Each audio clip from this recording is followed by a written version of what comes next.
Welcome to North Georgia News Now. I'm Nevaeh Jordan.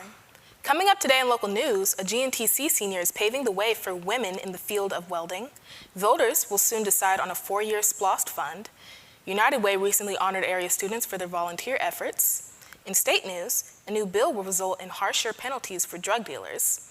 Later, Shane Franks is on site at Bailey Outdoors for an exclusive interview. And Shane Franks will also be here to share the WDNN community calendar. But first, here's your local weather.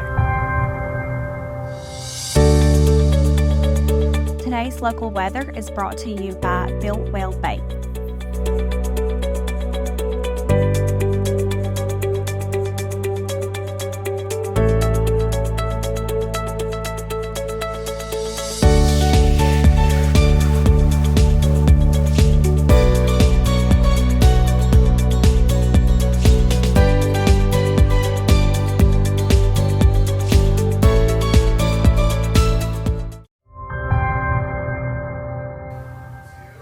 Welcome back to your local news. Dalton native Yazdel Castaneda is helping pave the way for women in the field of welding. Yazdel is a student at Georgia Northwestern Technical College, where she is majoring in welding and joining technology. At just 19 years of age, Castaneda is the youngest of 8 female students in instructor Billy Brown's spring class. Brown praised Castaneda, stating that she is one of the most intellectually curious and enthusiastic students he has ever had. Her passion extends beyond the welding lab and classroom, he said. During the first month of her year of classes, she showed her patience and desire to learn the trade. By the end of the semester, she'd completed all requirements and seemed to be hungry for more knowledge in all the aspects of the trade. Welding was not a career Castaneda had originally thought of, but she said it intrigued her after she attended a GNTC Industrial Career Day and lost track of time while using a virtual reality welding simulator. GNTC showed me a career I never thought about and pushed me to be the best I can be, she said. Welding fused Castaneda's passion for STEM with the opportunity to study in the field of her choice. Castaneda was also nominated for GNTC's Georgia Occupational Award of Leadership. When she receives her diploma, she will also have earned certificates in Advanced Shielded Metal Arc Welder, Basic Small Welder, Gas Metal Arc Welder, Flux Core Arc Welder, Gas Tungsten Arc Welder, Pipe Shielded Metal Arc Welding, and Vertical Shielded Metal Arc Welder Fabricator. Castaneda said she is interviewing now for a job in the welding field after graduation. She will receive her diploma this evening at GNTC's spring commencement ceremony. Congratulations, Yazdel. Voters in Whitfield County will hit the polls on May 21st. Ballots will include whether or not to create $80 million in SPLOST funding. The 1% special purpose local option sales tax is collected on most goods sold in the county and is used to pay for capital projects by the local government. Per an agreement from earlier this year, the funds will be divided amongst the different towns within Dalton and Whitfield County. The county is set to receive approximately $50.144 million, while the city of Dalton will receive $26.9 million. Tunnel Hill will also receive $752,000. Varnell will receive $1.6 million, and Cohutta is set to receive $592,000. Approximately $28 million of the funds received by the county will go towards road improvement projects, which includes Reed Road, Rauschenberg Road, Hollywood Drive, Old Lafette Road, Houston Valley, Brickyard Road, and South Dixie Highway. $6.9 million is expected to go to the fire department for renovations to fire stations, the new training center, new breathing apparatuses, and new pumper trucks. Another $3 million would go to the replacement and upgrades of radios used by first responders. Approximately $6 million would go towards renovations to both Westside Park and Edwards Park, including a new gymnasium/community center at Westside, and the replacement of field lighting at Edwards Park. Another $3 million would go towards new vehicles and equipment for the sheriff's office, as well as improvements to the county jail, such as replacing parts of the heating, ventilation, and air conditioning systems. $478,000 would also go towards Prater Mills for important renovations, including for restrooms and a new stage for outdoor events. Under the agreement, if the SPLOST collects more than $80 million, then the excess funds are to be split with 35% to Dalton and 65% to Whitfield County. Again, the date to vote is Tuesday, May 21st. The United Way of Northwest Georgia recently honored several youth and adult volunteers for their participation in United Way programs. Students like Raylan Green of Dalton High School were recognized for their efforts during the 2024 United Way Youth and Volunteer Awards celebration. Green won the distinction of the Youth Volunteer of the Year for her efforts to make a difference. Marianne Murray, Volunteer Center Chair, praised Green for her servant's heart, stating, "Each year United Way recognizes a youth member who is taking action to make our community a better place to live and who demonstrates a commitment to United Way's mission through exceptional volunteer efforts." Murray said Green has never turned down the opportunity for leadership roles at events or volunteer projects. She shares opportunities with her peers and always shows up with a great attitude, ready to learn and serve, Murray said. Green has also volunteered at Ross Woods Adult Day Services, Friendship House, City of Refuge Dalton, and Rockbridge Community Church. 21 other students were honored with certificates and graduation cords for their 2023-2024 membership with the Youth United Council. Lanier Land and Issa Wan, both juniors who were recognized from Dalton High School. Other students who were honored include 19 seniors from area schools. 2 high school seniors received Albert Shaw Memorial Scholarships of $5,000. Amy Bradford, Shaw's granddaughter and corporate recruiter, stated that the students were chosen for their commitment to the community. The scholarships are a partnership between Shaw Industries and the United Way of Northwest Georgia. This year's recipients were Braden Perry of Christian Heritage and Meredith Ann Phillips from North Murray High School. Both students were spoken highly of. Perry had 207 volunteer hours in 2023 and will be attending Tennessee's Vanderbilt University in the fall, where he plans to study neuroscience and behavioral biology. Phillips, who has been volunteering since her teenage years, racked up over 294 volunteer hours in 2023. She will continue her education at the University of Georgia, where she will be majoring in pharmaceutical science. Congratulations to all those who were honored, and thank you for devoting your time and giving back to the community. Governor Brian Kemp has signed a bill that lawmakers hope will strengthen penalties for drug dealers. The bill was signed into effect on Wednesday and is named after Austin Walters, who died instantly after taking a Xanax that was laced with fentanyl. Walters' parents, Gus and Beth, are both honoring their late son by advocating for change. Walters struggled with anxiety and depression, which led him to purchase a Xanax off the street to help ease his anxiety. The particular Xanax he purchased was laced with fentanyl, and he died almost instantly.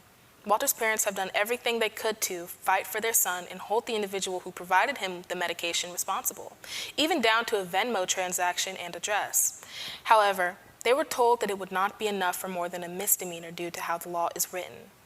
This motivated the grieving parents to advocate for the law to be changed. "I can't change what the law was when that happened in our case," said Beth Walters, "but my goal here is to change it for someone else." The bill, Austin's Law, focuses on changes to legislation regarding controlled substances and fentanyl-related deaths. It establishes a new category of offense, felony aggravated involuntary manslaughter, where drug dealers and distributors can be prosecuted.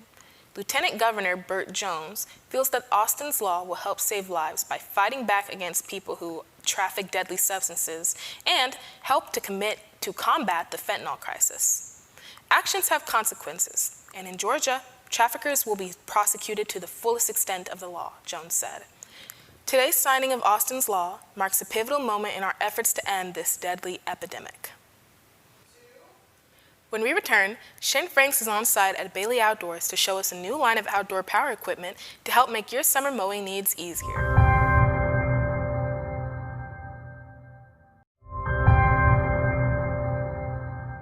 Hey guys, I'm Shane Franks from North Georgia Television. Today I'm here with Mark over here at Bailey Outdoor, and it's about season to start cutting some grass. So Mark, tell us a little bit about your product. Well, we've got multiple products for different consumers, all the way from homeowners all the way up to the commercial guys. We've been in business almost 11 years in June, and our business has grown. We want to be that local hometown dealer that you can count on for all your needs, all your supplies, all of your parts, any service that you need done. We're here for you, and we plan to be around for years to come. Speaking of being around for years to come, you've been here for a little bit. How long have you been here? Yeah, 11 years in June is how long we've been in business. And we just kind of started from scratch. There's another dealership in town for 25 or 30 years, and he passed away, and we had an opportunity to dive into this business, and it's been a real good business for us, getting to to meet a lot of local people, or actually a lot of out-of-town people. We do a lot of business across the state line too. So our hometown business has grown into other states, all the way up to Knoxville, Tennessee, Asheville, North Carolina, South Carolina. We've got customers in different parts of the Southeast. I'm not going to lie, Mark. Sometimes if you're looking at having to buy a big piece of equipment because you've you've had the same lawnmower for 10 years and you got attached to it, but the thing simply ain't working anymore, it can be a little bit intimidating going out all over again and having to get another lawnmower. And how do you help with that? Because I mean, it's like, where do you start? There's so many options.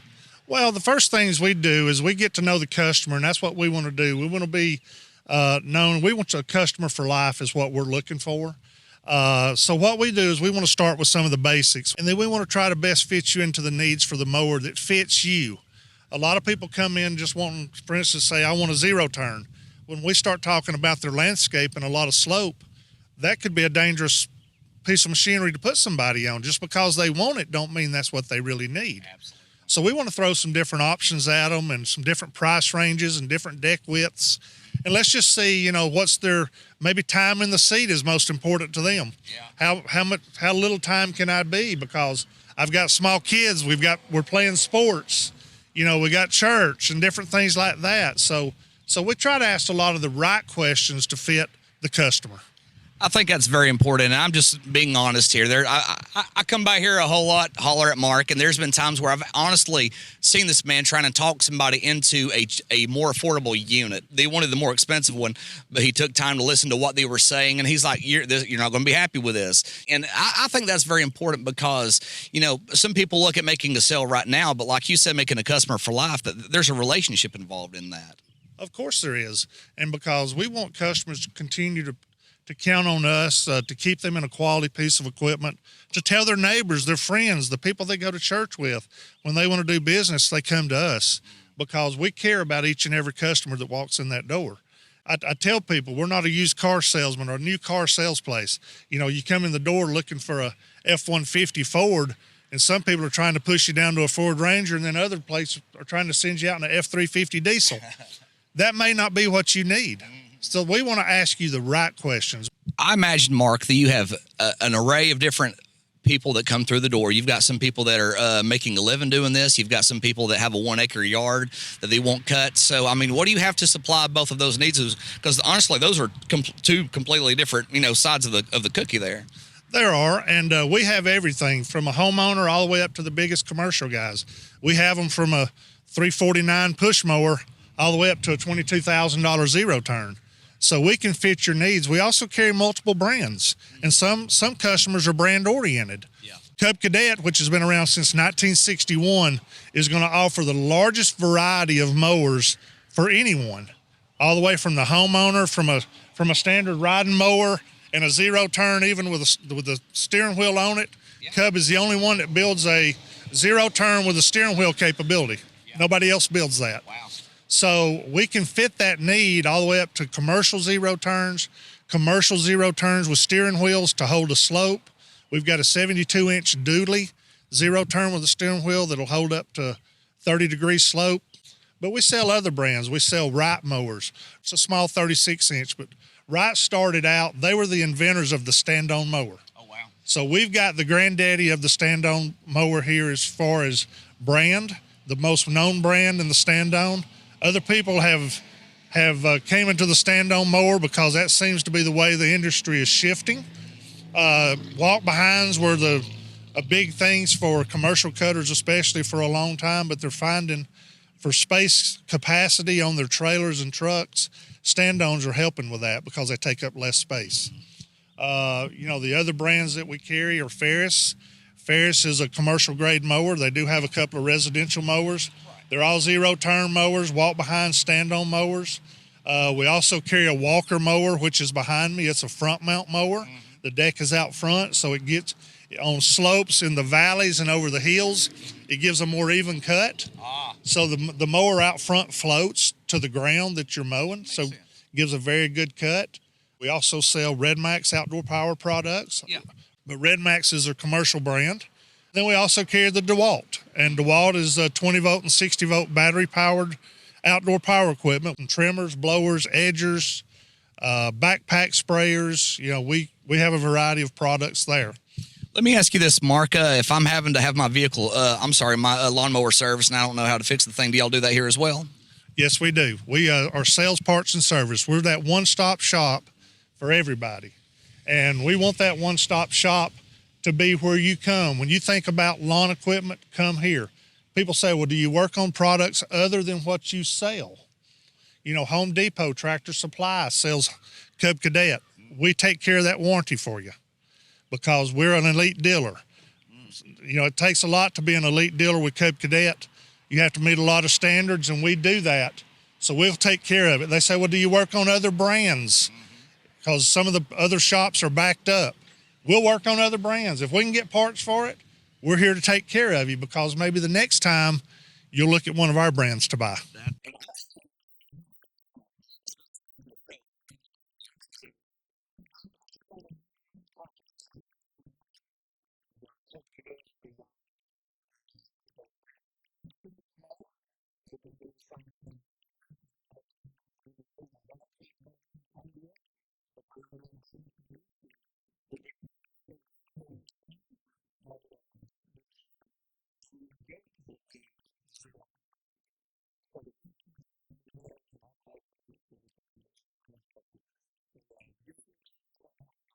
That's absolutely awesome. Well, if I want to find this place, where are you located at? We're at 921 East Morris Street. We're between 4th and 5th Avenue. We're right beside Eastside Baptist Church. Dalton Tool Rental. A lot of older people remember Dalton Tool Rental for years ago that the Crider family had. So, but we're in their building.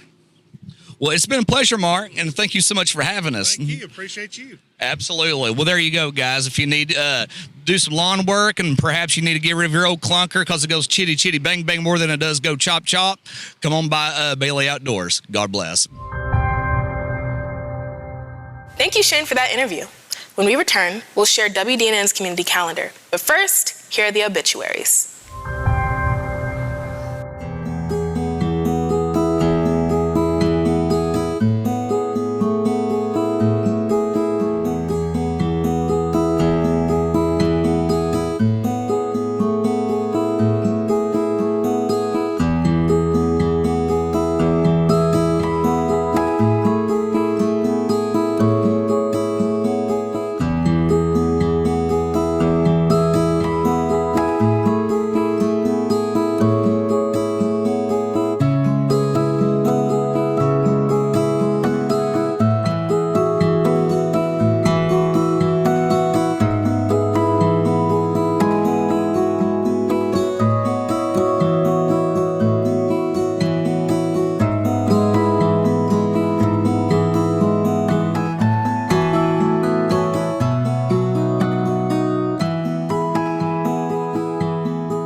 Welcome back. It's time for WDNN's Community Calendar.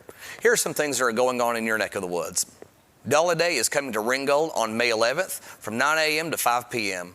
Located on Nashville Street, Dolly Day is a one-day celebration of the country music star Dolly Parton and features live music, line dancing, the Dolly Dash 5K, look-alike contest, food trucks, shopping, and more. Travel to beautiful Ringgold, Georgia, where Dolly was married in 1966 to learn about Dolly's history and enjoy her music and take pictures at the Dolly mural. This event is completely free and is sure to be a fun day for the whole family. To learn more about Dolly Day, call 706-935-3061 for more information. Freebird is coming to the GEM Theater on May 11th at 7:30 p.m. at 114 North Wall Street. Freebird is an Atlanta-based band whose love of Leonard Skinner's music since childhood radiates as they play. With tickets priced at $30, Freebird brings the audience back to the 1970s with an energetic and full rendition of one of the greatest bands to ever record and tour. Special guest, the Wandering Willows, will also perform Friday night. Known as a Southern band playing Southern rock music and having fun doing it, the Wandering Willows entertain with original songs, crowd favorites, and songs you forgot you even loved. For more information, call 706-625-3132 to learn more. Television and film star Henry Cho will be returning to the GEM Theater stage on Saturday, May 4th at 7:30 p.m., located at 114 North Wall Street. Henry is known for his many appearances on the network sitcoms and late-night talk shows, as well as co-creating, producing, and writing The Henry Cho Show. With tickets priced between $40 and $56, Henry is also a regular performer at the Grand Ole Opry, having appeared on stage over 100 times since 2011, and was recently inducted as the 229th member in 2022. For more information, email info@calhoungmtheater.org to learn more. Free Comic Book Day is coming on May 4th from 11 a.m. to 6 p.m. and is for people of all ages. Located at the Battlegrounds Games and Comics Shop on 2708 Airport Road, the event will have over 36 titles to choose from, and 9 artists/writers will be here for a meet and greet. These include Eisner Award winners Terry Moore and Adam Hughes, Joseph Michael, Lisner and his wife, Christina Deek, Lisner, Lynn Leonard, Jen Leonard, Greg Bo Watson, Adam Sanford, Jason Flowers, and Brian Silverbacks. Autographs will be free on purchased items. 2 personal items may be brought for signing. If you wish to learn more, call 706-259-9704 or email battlegroundsgames@gmail.com today. If you'd like to submit information on your event for North Georgia News Now's community calendar, send an email to info@wdnntv.com. That's it for this edition of North Georgia News Now. Be sure to visit us on Facebook, YouTube, and Instagram. And as always, thank you so much for watching. God bless.